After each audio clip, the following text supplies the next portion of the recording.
الحمد لله نحمده ونستعينه ونؤمن به ونتوكل عليه ونعوذ بالله من شرور أنفسنا ومن سيئات أعمالنا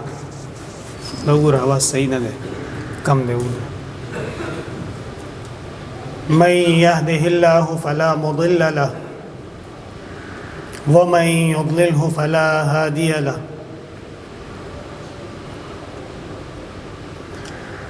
وأشهد أن لا إله إلا الله وحده لا شريك له وأشهد أن سيدنا ومولانا محمدا أحمد عبده ورسوله أرسله الله تعالى إلى كافة الخلق بين يدي الساعة بشيرا ونذيرا وداعيا إلى الله بإذنه وسراجا منيرا أما بعد فأعوذ بالله من الشيطان الرجيم بسم الله الرحمن الرحيم وما هذه الحياة الدنيا إلا لهو ولعب وإن الدار الآخرة لهي الحيوان لو كانوا يعلمون وقال النبي صلى الله عليه وسلم الدنيا مدبرة والآخرة مقبلة وقال صلى الله عليه وسلم ما لي وللدنيا إلا كعابر سبيل استظل تحت شجرة ثم ذهب أو كما قال صلى الله عليه وسلم مرا در منزل جانا کے امن و عیش چوں ہمدم جرس فریاد می دارت کہ بربندید محملها اللهم صل وسلم على عبدك ورسولك ونبيك محمد أحمد وعلى آله وأصحابه وبارك وصل وسلم عليه. اللہ تبارک و تعالی نے قرآن کریم میں مسلمان کے لیے جو نصائح، جو واعظ اور پند و نصیحت نازل فرمائی ہے، اس میں سے ایک اہم بات وہ دنیا کی بے ثباتی ہے. وما هذه الحیات الدنیا الا لہو ولعب، یہ جو دنیا کی زندگی ہے یہ نہیں ہے مگر یہ کہ وہ کھیل کود ہے.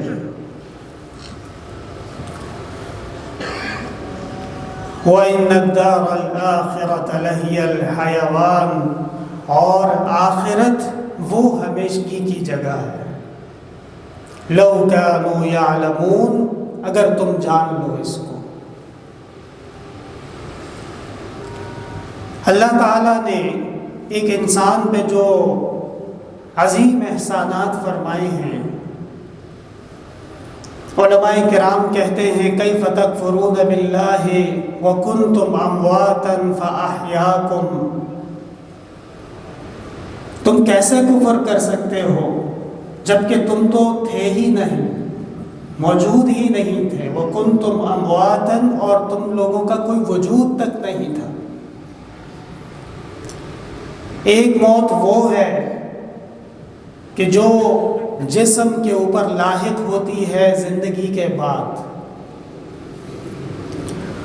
اور عربی میں کسی چیز کے فنا ہو جانے کو، صفحہ ہستی سے مٹ جانے کو بھی ہلاک اور موت کہا جاتا ہے. علماء اور محدثین نے اس کی تفسیر فرمائی ہے کہ انسان جو عبادت کرتا ہے، جو عقل رکھتا ہے، جو زمین پہ چلتا پھرتا ہے، فیصلے کرتا ہے، اس کی سرشت کی ابتدا زمین کے ان ذرات سے ہوتی ہے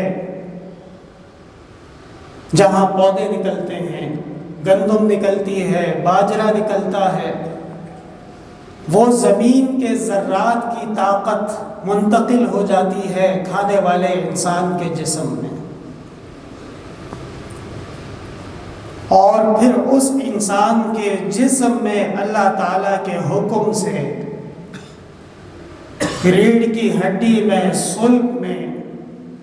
ایک ذخیرہ تیار ہوتا ہے کہ اس ذخیرے میں بھی انسان کے وجود کے کوئی خد و خال نہیں ہوتے۔ هل أتى على الإنسان حين من الدهر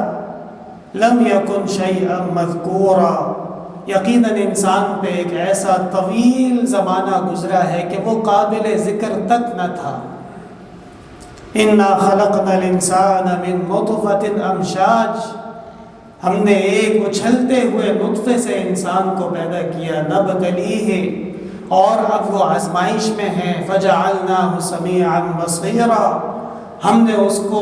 اچھی طرح دیکھنے، سمجھنے اور سننے کی صلاحیتوں سے نوازا۔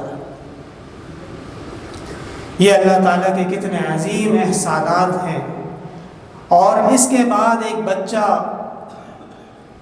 ابتدائی 20 سال 18 سال وہ تو بچپنے میں گزر گئے، اس کے بعد کچھ عقل سوجھ بوجھ آیا، اور آس پاس کے حال احوال، ماحول، زندگی میں آگے بڑھنے کے راستے، طریقے، ان کو سیکھتے سیکھتے اپنے پاؤں پہ کھڑے ہوتے ہوتے 40 سال 50 سال گزر جاتے، اور اس کے بعد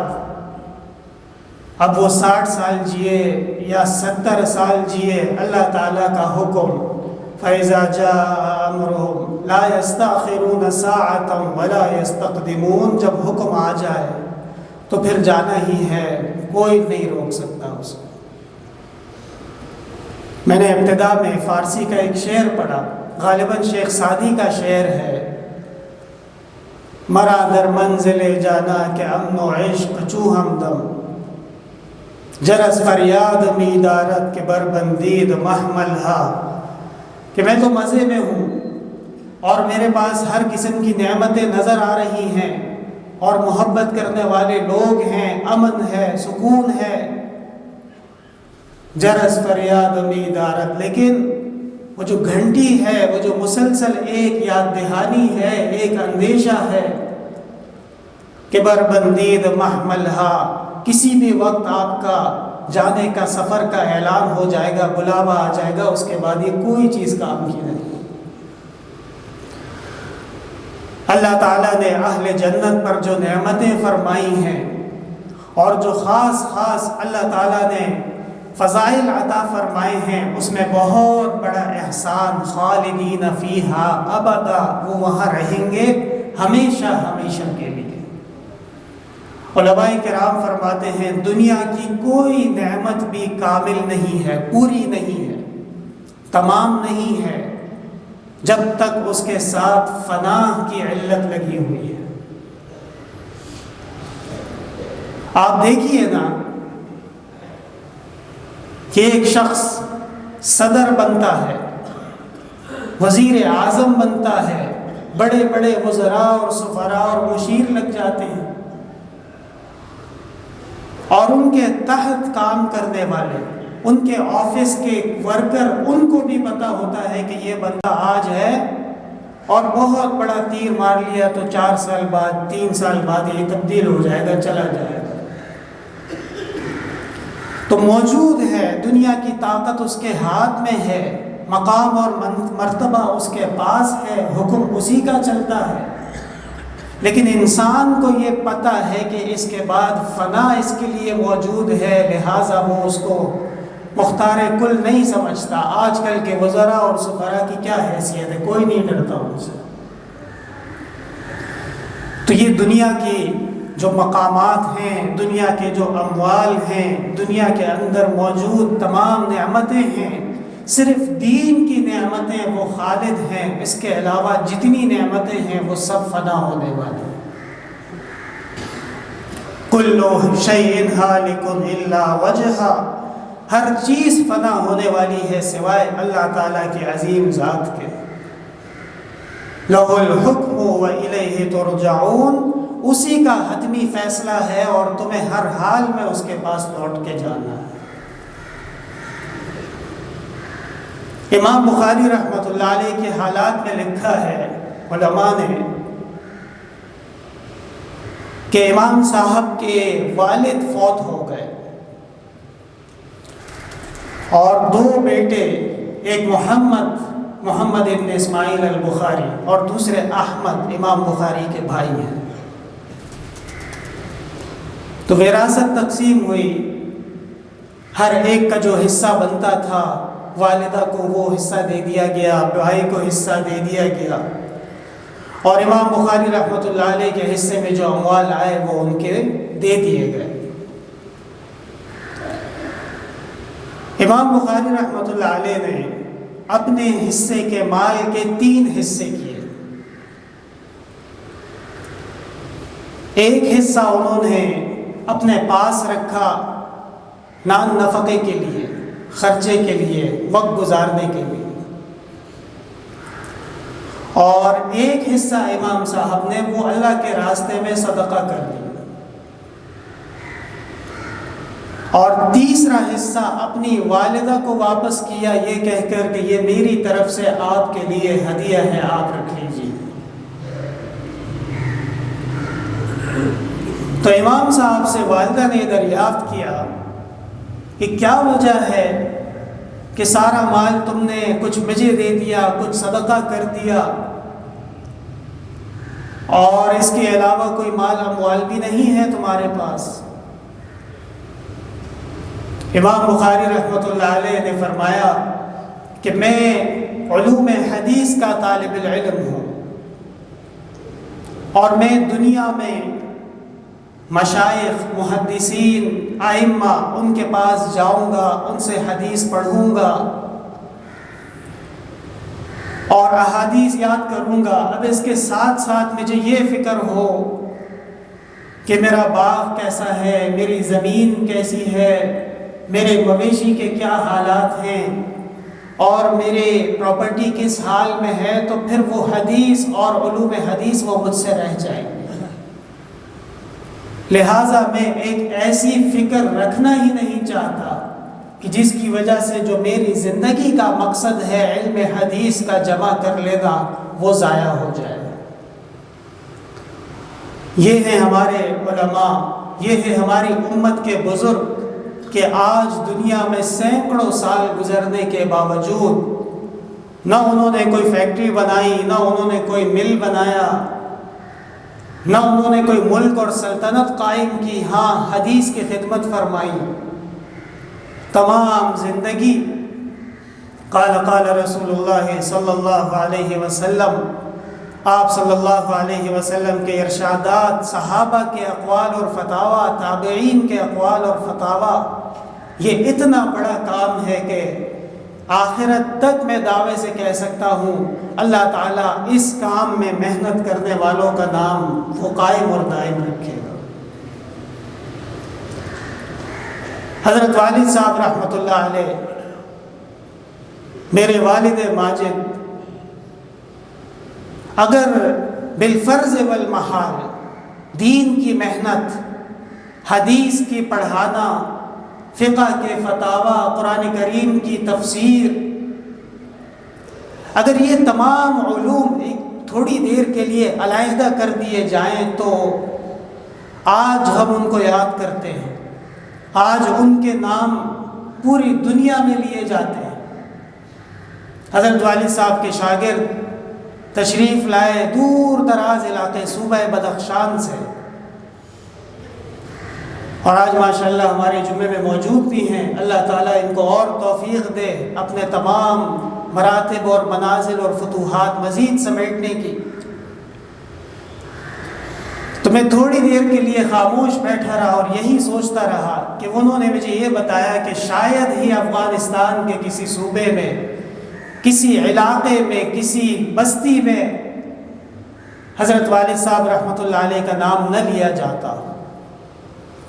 ان کے شاگرد ان سے دین سیکھے ہوئے، ان سے حدیث پڑھے ہوئے، ان سے قرآن کریم پڑھے ہوئے،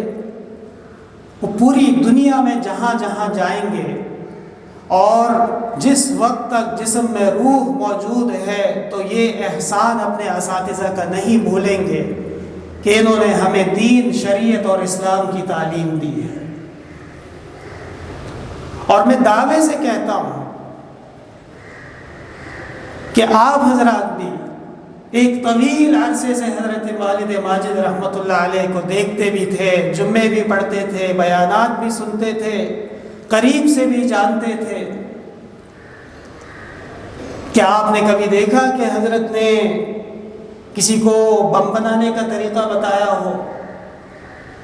یا کسی کو کسی کے بارے میں والعیاذ باللہ غلط رہنمائی فرمائی ہو؟ نہیں، بس یہی تعلیمات ہیں، قرآن ہے، حدیث ہے، فقہ ہے، علماء اور ائمہ ہیں، اسی میں اللہ تعالیٰ نے عزت رکھی۔ جب انسان کی عقل اس قدر بلند ہو جائے اور انقلابی ہو جائے کہ وہ غلامی کی زنجیروں کو توڑ کے آزاد ہو کر سوچنے کی صلاحیت پیدا کر لے، تو پھر خود بخود اس میں غیرت بھی آ جاتی ہے، خود بخود اس میں فتح اور نصرت کے اسباب تلاش کرنے کے ذرائع بھی آ جاتے ہیں، اور وہ اس بات پہ مجبور ہوتا ہے کہ مجھے اللہ تعالیٰ نے ایک آزاد خود مختار مسلمان بنایا ہے، کب سے مجھے غلام اور لوگوں کے چاپلوسی کرنے والا بنا دیا گیا۔ حضرت عمر فاروق رضی اللہ تعالی عنہ نے اپنے گورنر کو خط لکھا اور اس میں کہا کہ کانوا احرارا، یہ جو تمام کے تمام آپ کی رعایا ہے، مسلمان ہیں، یہ تو آزاد پیدا ہوئے تھے، کب سے تم لوگوں نے ان کو خرید کے اپنا غلام بنا لیا ہے؟ آج ہمارے ساتھ جو مذاق کیا جا رہا ہے اور ہمارے ساتھ جو سلوک روا رکھا جا رہا ہے، خواہ وہ کسی بھی قومیت اور کسی بھی زبان کا ہو۔ میں نے گزشتہ جمعے بھی اس بات پہ آپ حضرات کے سامنے غم اور صدمے کا اظہار کیا تھا کہ پاکستانی اگر وہ مسلمان ہے تو بس وہ سب سے اعلیٰ اور افضل ہے۔ یہ دوبارہ سے مسلمانوں میں اس بات کا آگ جلائی جا رہی ہے، فساد کھڑا کیا جا رہا ہے۔ طاغوتی قوتوں کو جب اپنے مفادات میں فساد ضرورت ہوتی ہے تو وہ فساد بھی کرواتے ہیں۔ جناب نبی کریم صلی اللہ علیہ وسلم کی خدمت میں لاکھوں صحابہ کرام تشریف لائے، اس میں فارسی بھی تھا، اس میں رومی بھی تھا، اس میں عرب بھی تھا، اس میں نجران کے بھی تھے، اس میں یہود سے مسلمان ہونے والے بھی تھے، اور اس میں بنو قحطان کے بھی لوگ تھے، اس میں غامدی قبیلے کے بھی لوگ تھے، اس میں انصار بھی تھے، اس میں بنو نجار بھی تھے، اور مکہ کے قریش، وہ تو سارے ہیں ہی۔ کبھی بھی اسلام کی تاریخ آپ اٹھا کے دیکھ لیجئے کہ دین نے قومیت کے بنا پہ کبھی کسی سے لڑائی جھگڑا یا کسی کے ساتھ زیادتی یا کسی کی پاس اسلحہ اٹھانے کی اجازت نہیں دی ہے۔ اسلم تسلم، اسلام لے آؤ، سلامتی پالو، علیہ الاجر، اگر بات مان گئے تو تمہارے لیے بہت بڑا ثواب ہے۔ وَإِن كَذَبْتَ فَعَلَيْكَ أَجْرُ الْعَرِيسِيِّينَ، اور اگر تم نے میرے پیغام کو جھٹلایا تو تمہیں کافروں والی سزا ملے گی۔ یہ ہے اسلام کا پیغام۔ جناب نبی کریم صلی اللہ علیہ وسلم نے ہرقل روم کو مخطوط مبارک لکھا، خط لکھا، اور اس میں آپ نے مختصر پیغام دیا، اسلم تسلم، اسلام لے آؤ، سلامتی میں شامل ہو جاؤ۔ میرے محترم بھائیو، وما هذه الحیات الدنیا، نہیں ہے یہ دنیا، الا لہو ولعب، مگر کھیل کود کا سامان۔ آج آپ دیکھیے کہ ہمارے بڑے بڑے حکمران جنہیں ہم بڑا سنجیدہ سمجھتے ہیں اور جن کے بارے میں یہ گمان اور خیال کیا جاتا ہے کہ ملک پہ مشکل وقت آئے گا، آڑا وقت آئے گا تو یہ ہمارے قائدین اور حکمران ہوں گے، وہ بھی کھیل کود کے اندر لگ چکے ہیں، یہاں تک کہ وہ باطنی کھیل کود نہیں بلکہ ظاہری کھیل کود میں کہ جی آج کرکٹ کا میچ شروع ہو رہا ہے، آدھا شہر بند کر دیا، آج فلاں جگہ یہ کھیل ہونے والا ہے، تو عوام مسلمانوں کو ایک تکلیف کے مراحل سے گزارنا پڑا۔ کیا ہمارے ملک میں دودھ کی نہریں بہہ رہی ہیں؟ کیا ہمارے ملک میں بے روزگاری ختم ہو گئی؟ کیا ہمارے ملک میں ہر بچہ تعلیم گاہ اور مدرسے اور اسکول پہنچ گیا ہے؟ کیا ہمارے ملک میں ہر غریب اور ہر بیمار کیا اس کی علاج معالجہ اور دوا کا انتظام ہوا ہے؟ کچھ بھی نہیں ہے۔ لیکن دنیا میں ترقی کا شوق ہے اور دنیا میں آگے بڑھنا ہے تو لہو و لعب، قرآن نے کہہ دیا کہ یہ کھیل کود ہے، اس سے بڑھ کے کچھ نہیں۔ اور وَلَن تَرْضَىٰ عَنْكَ الْيَهُودُ وَلَا النَّصَارَىٰ حَتَّىٰ تَتَّبِعَ مِلَّتَهُمْ، یہ یہود اور نصارہ اس وقت تک آپ سے ڈو مور کا مطالبہ کریں گے، اس وقت تک آپ سے مزید کا مطالبہ کریں گے، حَتَّىٰ تَتَّبِعَ مِلَّتَهُمْ، یہاں تک کہ آپ ان کی ملت کی اتباع شروع کر دیں، یہاں تک کہ اپنا مذہب چھوڑ کے ان کے مذہب میں چلے جائیں، ایک اللہ کی عبادت چھوڑ کے معبودان باطلہ کی عبادت شروع کر دیں۔ تو ہم جس راستے پہ بحیثیت قوم کے چل پڑے ہیں، اس راستے کی انتہا ہمیں قرآن نے بتا دی ہے کہ ان جیسے بدو باش اختیار کرنا، ان جیسے اٹھنا بیٹھنا، ان جیسے کلام کرنا، ان جیسے طور طریقے سیکھنا، سب اپنی جگہ پہ ہے، لیکن یہ مشن جو آپ نے شروع کیا ہے اس کی انتہا اس وقت تک نہیں، حتیٰ تتبع ملتہم، یہاں تک کہ آپ ان کی ملت کی اتباع کرنا شروع کریں۔ اور اس کے ساتھ ساتھ کہ میں نے ابتدا میں آپ حضرات کے سامنے یہ بات کہی کہ دنیا کی بے ثباتی اور بے وقعتی، اس کا جاننا ایک مسلمان کے لیے لازم ہے۔ جب اس کو یہ معلوم ہو جائے کہ اللہ تعالیٰ نے مجھے اس دنیا میں جو دن دیے ہیں، جو مہینے اور سال دیے ہیں، اس میں عبادت کر سکتا ہوں، اس میں قرآن پڑھ سکتا ہوں، اس میں نماز پڑھ سکتا ہوں، روزے رکھ سکتا ہوں، تو یہ کہلاتی ہے مبارک زندگی۔ یعنی دنیا میں جو لمحات ہم نے گزارے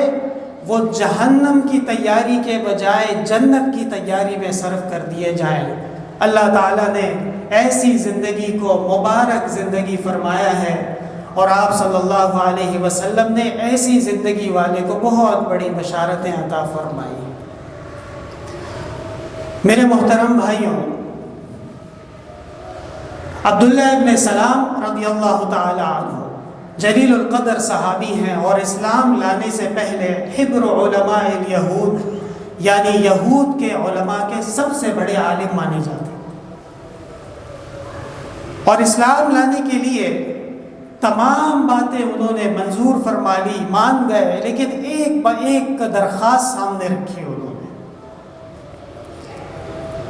وہ یہ کہ اونٹ کا گوشت، اونٹ کا دودھ یہ ہم استعمال نہیں کریں گے، اس لیے کہ حضرت داؤد علیہ السلام کی شریعت میں اونٹ اور اس کے اعضاء، اس کا دودھ استعمال کرنا یہ منع فرمایا گیا۔ تو صحابہ نے فرمایا جو ان کے ساتھ ایمان لا رہے تھے کہ ہم مسلمان ہو جائیں گے، لیکن بس ایک اجازت چاہیے کہ یہ جو اونٹ کا گوشت آپ حضرات کھاتے ہیں اور اونٹ کا دودھ استعمال کرتے ہیں، اس سے ہمیں معذور رکھا جائے، ہم اس میں استعمال نہیں کریں گے۔ قرآن کی آیت نازل ہوئی، یا ایھا الذین آمنوا ادخلوا فی السلم کافۃ، اے ایمان والو اسلام میں پورے کے پورے داخل ہو جاؤ، وَلَا تَتَّبِعُوا خُطُوَاتِ الشَّيْطَانِ، اور شیطان کی اتباع ہرگز نہ کرنا، إِنَّهُ لَكُمْ عَدُوٌّ مُّبِينٌ، اس لیے کہ وہ تمہارا کھلا دشمن ہے۔ تو دیکھیے صحابی ہیں اور جناب نبی کریم صلی اللہ علیہ وسلم کے قریب رہنے والے صحابہ میں ہیں، علم والے فقہائے صحابہ میں سے ہیں، لیکن ایک چھوٹی سی بات کہ اونٹ کا گوشت اور اونٹ کا دودھ استعمال نہیں کریں گے، اللہ تعالیٰ نے اس کی اجازت نہیں دی، اور فرمایا کہ نہیں، دین میں داخل ہونا ہے تو پورے کے پورے داخل ہو جائیں گے۔ تو ہمارے یہاں بھی اکثر اور بیشتر اس طرح نظر آتا ہے کہ بعض احکام بڑے شد و مد سے مانے جا رہے ہیں، بعض احکام کی تعلیم اور تبلیغ بڑی تفصیل سے کی جاتی ہے، اور غور کیجئے گا وہ احکام ایسے ہیں کہ جو مغربی عناصر کی تعلیمات سے موافقت کھاتے ہیں۔ مثلا آج کل نئی روشنی والے کہیں گے آپ سے کہ جی ہم جھوٹ نہیں بولتے، اور جی جھوٹ نہ بولو تو یہ سب سے بڑا کمال ہے اور سب سے بڑی بات ہے۔ یہ بات درست ہے، لیکن جس طرح یہ کہی جا رہی ہے، سوال یہ ہے کہ کیا مغرب سے متاثر ہو کے جھوٹ چھوڑا ہے، یا جناب نبی کریم صلی اللہ علیہ وسلم کی حدیث کہ جھوٹ وہ ہلاک کر دیتا ہے، الصدق ینجی والکذب یہلک، اگرچہ اس طرح کے الفاظ باقاعدہ نہیں ملے لیکن حدیث کا مفہوم اس کے قریب قریب ہے۔ تو ہم جو کوئی دین کا مسئلہ بیان کرتے ہیں، شریعت کی کوئی بات کرتے ہیں، تو ہمیں وہ پوری ماننی چاہیے۔ جہاں پہ ایسے احکام آ جائیں کہ وہ ہمارے آقاؤں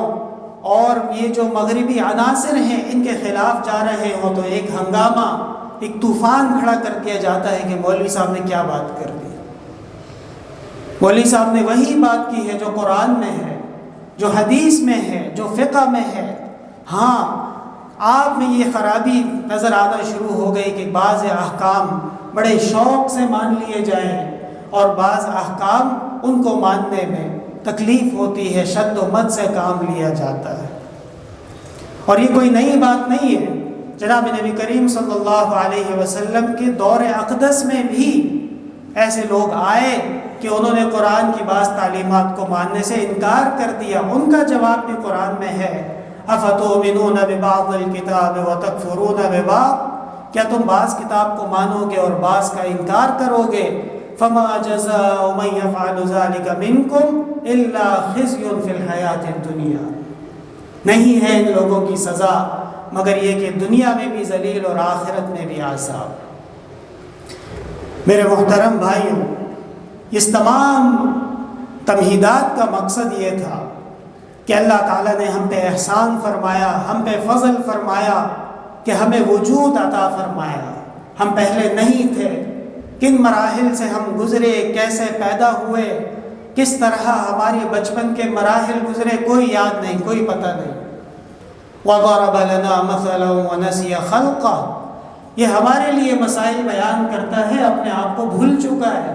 قَالَ مَنْ يُحْيِي الْعِظَامَ وَهِيَ رَمِيمٌ، کہتا ہے ہڈیاں جب چورا چورا ہو جائیں گی تو کون اٹھائے گا اس کو؟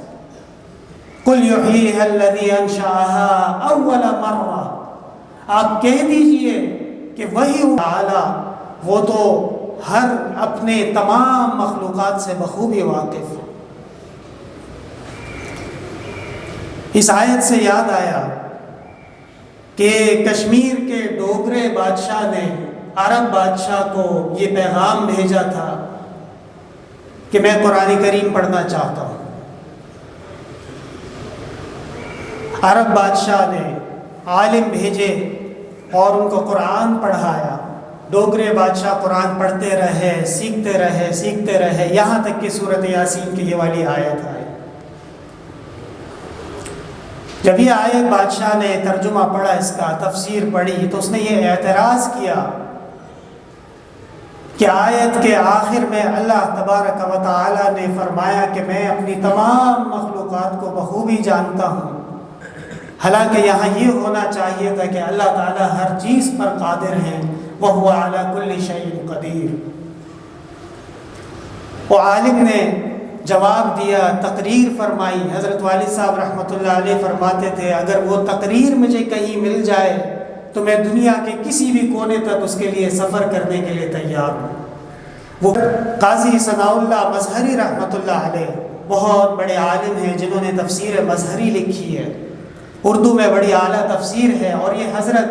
حاجی امداد اللہ مہاجر مکی رحمۃ اللہ علیہ کے خلفاء میں سے ہیں۔ درس دیا کرتے تھے، واعظ اور بیان دیا کرتے تھے۔ ایک ہندو جوگی بار بار آتا تھا حضرت کے پاس، اور جب بھی آتا تھا تو کہتا تھا کہ جی مولوی جی مجھے کلمہ پڑھا دیجیے۔ حضرت قاضی ثناء اللہ صاحب فرماتے تھے تھوڑا ٹھہرو، پڑھاتا ہوں تھوڑی دیر میں۔ وہ پھر آتا تھا، مولوی جی کلمہ پڑھا دیجیے۔ قاضی صاحب فرماتے تھے صبر کرو۔ تو ایک دن جوگی نے، ہندو نے یہ اعتراض کیا کہ آپ عجیب ہیں، میں کلمہ پڑھنا چاہتا ہوں اور آپ کلمہ مجھے نہیں پڑھا رہے، کوئی اور ہوتا تو مجھے کب کا پڑھا چکا ہوتا۔ حضرت قاضی صاحب رحمۃ اللہ علیہ نے فرمایا کہ دیکھو کلمہ میں تمہیں پڑھانا چاہتا ہوں، لیکن پختہ کلمہ پڑھانا چاہتا ہوں۔ ایسا نہیں کہ صبح کلمہ پڑھ لیا اور العیاذ باللہ شام کو پھر کافر ہو گئے۔ حدیث شریف میں باقاعدہ اشراط الساعہ میں صحیح حدیث ہے، روایت کے لحاظ سے 100% درست ہے، اس میں ہے یصبح الرجل مؤمنا ویمسی کافرا ویمسی مؤمنا ویصبح کافرا یبیع دینہ بعرض من الدنیا۔ ایک شخص صبح مسلمان ہوگا، رات کو کافر، اور رات کو مسلمان ہوا، صبح کافر۔ یبیع دینہ بعرض من الدنیا، اور دنیا کی چھوٹی سی چیز کے بدلے اپنا ایمان بیچنا اس کے لیے کوئی بات نہیں ہے۔ اللہ تعالی ہماری آپ کی تمام مسلمانوں کی حفاظت فرمائے، ایمان محفوظ فرمائے، اور اسی ایمان کے ساتھ ہمیں آخرت کا سفر کرنا نصیب فرمائے۔ تو یہ دور تو آ چکا ہے،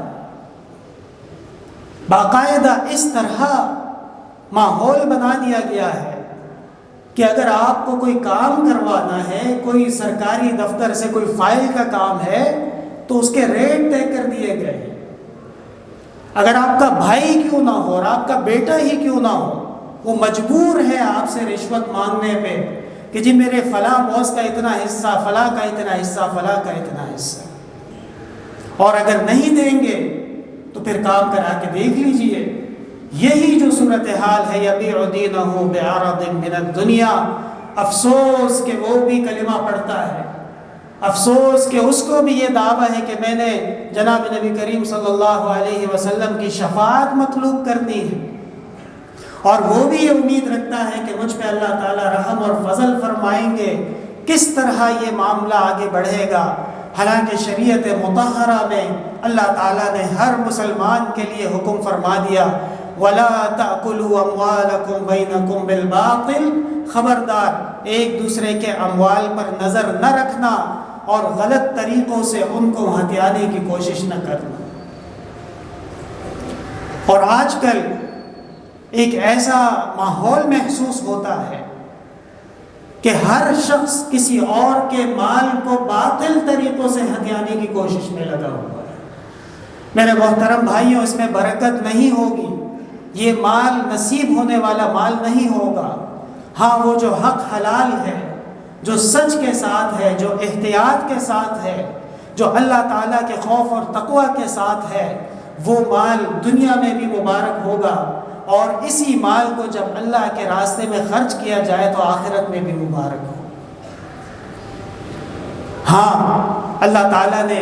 انسانوں میں درجات رکھے ہیں، ہر آدمی کو اس کے حساب سے توفیق عطا فرمائی ہے۔ کسی کے پاس تھوڑا ہے تو وہ تھوڑے پہ بھی سخاوت کر سکتا ہے، اور جس کے پاس زیادہ ہے تو وہ زیادہ پہ بھی سخاوت کر سکتا ہے۔ ایک حدیث شریف کا مفہوم اس طرح آتا ہے کہ جو سخاوت ہے وہ مال سے نہیں ہے بلکہ وہ دل سے ہے۔ اللہ تعالیٰ نے جس کو وسیع دل عطا فرمایا ہو، سخاوت صرف یہ نہیں کہ کسی کو پیسے ہی دے دیں، آپ کا حق کسی نے مار لیا، وَاعْفُ عَمَّنْ ظَلَمَكَ، معاف کر دو اس کو جس نے آپ کے اوپر ظلم کیا، وَأَحْسِنْ إِلَىٰ مَنْ أَسَاءَ إِلَيْكَ، اور جو آپ کے ساتھ برا برتاؤ کر رہا ہو آپ اس کے ساتھ اچھا برتاؤ کر لیں، یہ بھی سخاوت۔ وَأَحْسِنْ إِلَىٰ مَنْ أَسَاءَ إِلَيْكَ، حضرت والد ماجد رحمۃ اللہ علیہ ترجمہ فرماتے تھے کہ احسن العلوم آ جاؤ، احسان سیکھ لو تو احسن سیکھ جاؤ گے۔ اللہ تعالیٰ ہمیں آپ کو سب کو توفیق عطا فرمائے۔ تو سخاوت وہ ہر میدان میں ہے، سخاوت کے سے پہلے عدل اور انصاف لازم ہے۔ عدل اور انصاف کیسے؟ کہ اللہ تعالیٰ نے توحید اپنانے کا حکم فرمایا ہے تو ہم توحید کے ساتھ کھڑے رہیں۔ اللہ تعالیٰ نے محمد عربی جناب محمد مصطفیٰ صلی اللہ علیہ وسلم کو رسول اور آخری رسول بنا کے بھیجا ہے، تو ہم اس ختم نبوت کے عقیدے کے ساتھ کھڑے رہیں۔ اللہ تعالیٰ نے جناب نبی کریم صلی اللہ علیہ وسلم کے ساتھیوں کے بارے میں فرمایا سیماہم فی وجوہہم من اثر السجود، ان کے چہرے سجدہ کرنے کی وجہ سے چمکتے ہیں۔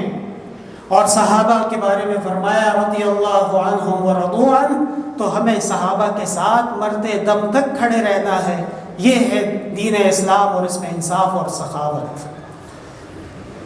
ہاں، اگر ایسے ماحول ہو جائے کہ جہاں حرام کا دور دورہ ہو، جہاں رشوت باقاعدہ حق سمجھ کے مانگی جاتی ہو، جہاں ہر طرف جھوٹ بولا جا رہا ہو، جہاں تعلیم یہ سکھائی جا رہی ہو کہ دین اسلام کے خلاف کیسے چلنا ہے، تو پھر ایسی تعلیمات میں نتیجہ اسلامی اخذ کر لینا یہ مسلمان کے لیے ناممکن کے قریب ہے۔ میں نے گزشتہ بیان میں بھی شب جمعہ میں یہ بات عرض کی کہ کسی نے مجھے ایک ویڈیو کلپ بھیجی، اس میں میڈیا پہ ایک صاحب ایک بڑے مشہور پروفیسر ہیں، نام نہاد سائنسدان ہیں، اور وہ اس بات پہ افسوس کر رہے ہیں کہ پنجاب کے اسکولوں کو مدرسہ بنایا جا رہا ہے۔ یہ خبر جب میں نے دیکھی تو میں بڑا حیران ہوا کہ کیا بات ہو رہی ہے ایسی۔ تو کھودا تو اندر سے یہ پتہ چلا کہ جی بچوں کو زبردستی نماز پڑھائی جاتی ہے اور بچوں کو زبردستی قرآن پڑھایا جاتا ہے۔ فلا حول ولا قوت الا باللہ العلی العظیم۔ تو بچوں کو وہاں کس لیے بھیجا جا رہا ہے؟ پھر اسی لیے بھیجا جا رہا ہے پچھلے 70 سال سے جو ہماری بہت تیار ہوئی ہے اس میں دنیا کا ہر قسم کا 2 نمبری آپ کو ملے گا، تو پھر ٹھیک ہے، پھر انہی کے اوپر گزارا کرو، یہ نہ کہو کہ پھر ترقی کیوں نہیں ہو رہی۔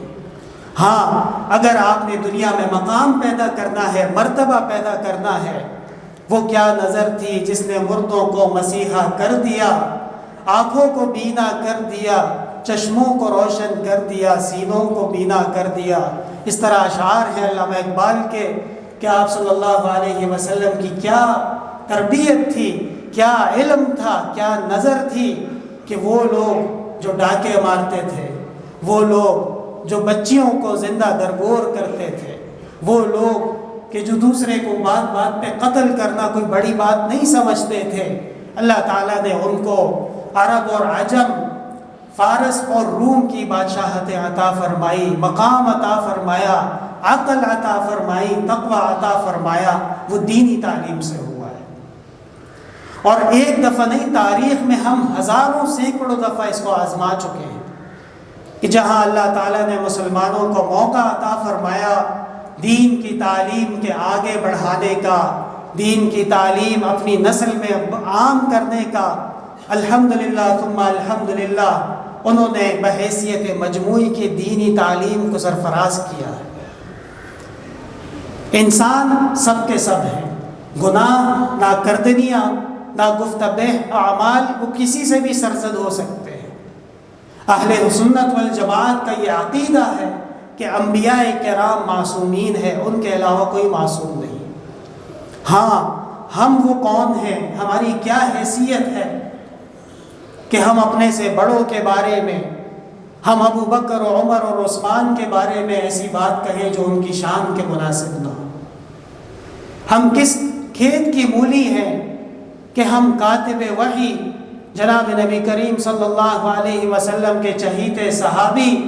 معاویہ کے بارے میں ایسی بات کہیں جو ان کی شان کے لائق نہ ہو۔ ہمیں اپنا ایمان بچانا ہے، ہمیں اپنے اعمال پہ توجہ دینی ہے۔ آج کل ایسے لوگ نکلے ہیں کہ جگہ جگہ آپ کو نظر آئیں گے اپنی دکان چمکانے کے لیے، کبھی ایک پر الزام، کبھی دوسرے پہ الزام، کبھی تیسرے پہ اعتراضات۔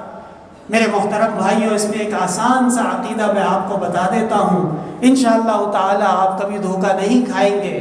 کہ جو باطل ہوتا ہے، جو حق کے خلاف ہوتا ہے، جب وہ دیکھ لے کہ میں سامنے اس پر لاجواب ہوں، تو پھر وہ اس کے اوپر ان کے ابا، ان کے دادا اور ان کے بڑوں پہ حملہ کرتا ہے۔ دلیل، حضرت موسیٰ علیہ السلام فرعون کی خدمت میں گئے،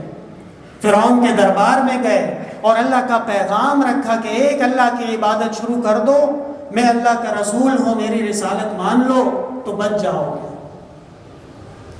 اور فرعون نے جو اعتراض کیا، قال فما بال القرون الاولی، ٹھیک ہے لیکن ہم سے پہلے جو گزر گئے ان کا کیا بنے گا؟ مفسرین کرام فرماتے ہیں کہ یہ اتنا خطرناک سوال ہے کہ اگر سامنے پیغمبر کے سوا کوئی اور ہوتا وہ کہہ دیتا کہ تمہارے بڑے بھی کافر، اور فرعون کے لیے معاملہ آسان ہو جاتا کہ دیکھو مجھے بھی کافر کہا، میرے بڑوں کو بھی کافر کہا، نکالو اس کو باہر۔ قال علمها عند ربی، حضرت موسیٰ نے جواب دیا ان کا علم میرے رب کے پاس ہے، لا یجلیها لوقتها الا هو، اور یہ علم کسی کے سامنے نہیں آئے گا، اللہ تعالیٰ ہی جانتے ہیں۔ تو حضرت موسیٰ علیہ السلام فرعون کے بڑوں کے بارے میں کہتے ہیں علمها عند ربی فی کتاب، اور یہ بدبخت اپنے بڑوں کے بارے میں سوالات اٹھاتا ہے، اپنے بڑوں کے بارے میں اعتراضات کرتا ہے، اپنے بڑوں کے ایمان پر شک شبہات کرتا ہے، یہاں تک کہ بعض جگہ کھلے عام ان کو کافر کہا جاتا ہے۔ یہ قرآن کی تعلیمات کے خلاف اور فرعون کی سازشوں میں سے ایک سازش ہے۔ ہم نے اپنے اعمال کیا مکمل کر لیے؟ ہم کیا جنت کے ٹھیکیدار بن چکے ہیں کہ اب ہم دوسروں کے بارے میں فیصلے کریں کہ جی فلاں نے ایسا لکھ دیا تو وہ غلط، فلاں نے ایسا لکھ دیا تو وہ غلط؟ ہاں، ہم ظاہر کو دیکھیں گے، اور جس نے کھلے عام یہ کہا ہو کہ اللہ کے سوا اللہ کا رسول بھی عالم الغیب ہے، اسے ہم کافر نہ کہیں تو کیا کہیں؟ علامہ آلوسی رحمۃ اللہ علیہ تفسیر روح المعانی میں لکھتے ہیں کہ جس کسی نے بھی یہ عقیدہ رکھا کہ اللہ کے سوا کوئی اور غیب کا علم کسی درجے میں بھی رکھتا ہے فقد کفر، وہ کافر ہو چکا ہے۔ علامہ ابن حجر عسقلانی رحمۃ اللہ علیہ شارح بخاری، اتنے بڑے عالم کہ پوری دنیا کے علماء ایک طرف اور علامہ ابن حجر اکیلے ایک طرف، انہوں نے لکھا ہے کہ علم غیب کے بارے میں یہ ہمارے جمہور کا فیصلہ ہو چکا ہے۔ امام طحاوی رحمۃ اللہ علیہ عقیدۃ الطحاویہ میں حنفیہ کے سب سے بڑے محدث، انہوں نے لکھا ہے کہ ہمارا یہ فیصلہ ہو چکا ہے کہ ایک اللہ غیب کا علم جانتا ہے، اس کے سوا کوئی نہیں جانتا۔ ہاں، انبیاء کرام خصوصاً جناب نبی کریم صلی اللہ علیہ وسلم کو جو اطلاعات دی جاتی تھی، جو وحی آتی تھی، وہ غیب کا علم نہیں، وہ غیب کی خبر ہے۔ غیب کی خبر اللہ تعالیٰ فرشتوں کے ذریعے براہ راست الہام کے ذریعے کسی کو دے دیں، اس سے ہماری بحث نہیں ہے۔ ہاں، ہماری بحث اس سے ہے کہ غیب دان صرف اللہ تعالیٰ کی ذات ہے۔ میرے محترم بھائیوں، یہ عقیدے کی ایک بحث ہے اور طویل ہو جائے گی۔ خلاصہ کلام یہ ہے کہ اللہ تعالیٰ نے آپ کو جو بھی توفیق عطا فرمائی ہو، اپنے علاقے میں، اپنی مسجد میں، اپنے علماء میں، اپنے مبلغین میں کچھ نہ کچھ وقت دین کے لیے بھی ضرور نکالیے، دینی تعلیمات سیکھیے، غور کیجئے، فکر کیجئے، اپنے بچوں کو پڑھائیے۔ آج سمجھ میں نہیں آتی کوئی بات نہیں، ان کو رٹا لگوائیے، انشاءاللہ تعالیٰ وہ دن دور نہیں ہوگا کہ ایک دن وہ تعلیمات جو ویسے ہی اس کو یاد کرتا تھا سمجھ جائے گا، اس پہ عمل شروع کر دے گا۔ اور وقتاً فوقتاً